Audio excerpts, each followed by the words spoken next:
the Illinois Fighting Illini. Tom? Take it away, Tom.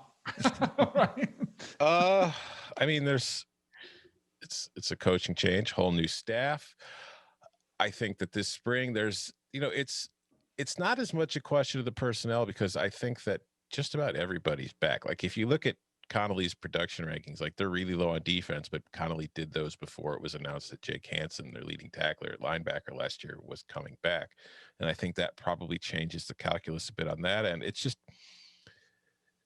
I think the biggest question for me for Illinois going into on the offensive side of the ball, there's two. Because offensive line, Illinois last year, I feel like in the conference was probably one of the better offensive lines. I don't think it was an elite unit, but I thought they were very good there. And I think that they're losing a couple, like in Kendrick Green, they're losing one of the better parts of their offensive line. He's gone, but everybody else is back. So I think that that'll still be good. I think at quarterback, it'll be interesting to see, because I thought Brandon Peters played well enough in the offense that they ran under Rod Smith, which was very much, like kind of the Rich Rod, because that's where Rod Smith came from. He's coached with Rich Rodriguez for his whole career. And it's that kind of spread offense, that run heavy spread. And Brandon Peters isn't a running quarterback.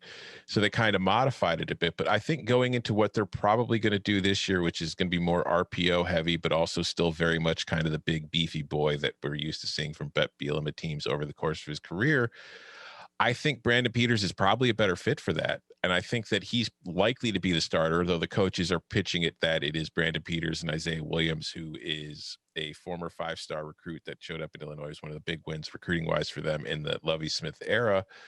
But I think he was a much better fit for the old offense. And I don't know how he's going to fit as a quarterback in this new one. So that's going to be interesting to watch. I think offensively, they lose Josh Imatorbhebhe, who at his pro day the other day, I think he had a 48-inch vertical. And he was a huge part of the offense of just chuck the ball up, let him go get it.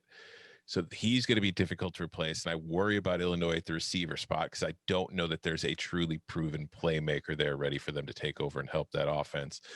And on the defensive side of the ball, they lose a couple guys in the secondary I think are important. Nate Hobbs, I think, has an NFL draft potential. He's gone.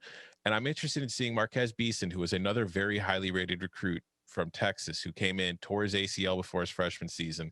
And then going into last year, you could see that he wasn't still really 100% at the beginning of the year, and he was kind of still learning. I'd like to see him, if he's at 100%, what kind of impact he could have on that defense. Because I think that most, like Barton would talk about him too, that he's a good talent. He's a very talented kid who could have a major impact and could have an NFL future. So I think if he's capable of playing, that helps the Illini in the secondary. I think up front, the defensive line has a lot of inexperience, but potential. I think linebacker, they're fine. So I think this is a team where it's mostly going to be adjusting to new schemes, adjusting to a new coaching staff, and just kind of figuring out what you have. But it's also a veteran team with a lot of super seniors. I think they've got more super seniors than any other team in the country. So I don't have super high expectations for them. I think there's a coaching improvement from the last staff as far as game day coaching. I think we're going to see an improvement there, which I think raises the floor a little bit. It's just, I don't think it raises the floor to this is suddenly going to be a 6-6, 7-5 team. I think that's within the range of possibilities, and if everything goes well. But I still think this is going to be kind of like a year one situation for a coaching staff, where they're just going to be trying to put the foundation down for what they want to do going forward.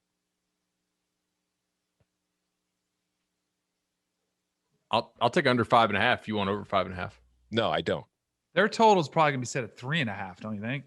No, I think it'll be higher than that. Yeah, they got some wins in the non-conference. And they also get Rutgers out of the East. That's the matchup of the year right there. That's key. I mean, that's I think Rutgers accounted for about 25% of Lovie Smith's Big Ten wins. That top 10 win. Right. And listening to the Illinois Inquirer podcast, shout out Jeremy, they totally echo Tom's concerns about the receiver position. They think that is really tough. Yeah. And then they also have some pretty big concerns about the offensive line. Not quite as big, but I see this team as a team that is probably really going to struggle to score points. And I'm pretty sure everybody else in the West this year will be a lot better offensively than them. So I could see this team being kind of salty defensively, but losing a lot of games like 34-20. Just teams pulling away, them being unable to keep not like giving up 50, but just losing a couple games by 2 scores like that. I don't know. I'm interested to see what they do. I like the defensive coordinator hire of Ryan Walters. I think they'll recruit better. I'm willing to believe that Bielema has changed some, with his time under Belichick. But personnel-wise, I think they're really going to struggle to score. It's a fun contrast because we talked on the Big Ten East show about how Michigan's new defensive coaching staff is very young and it doesn't have anybody with previous coordinator experience.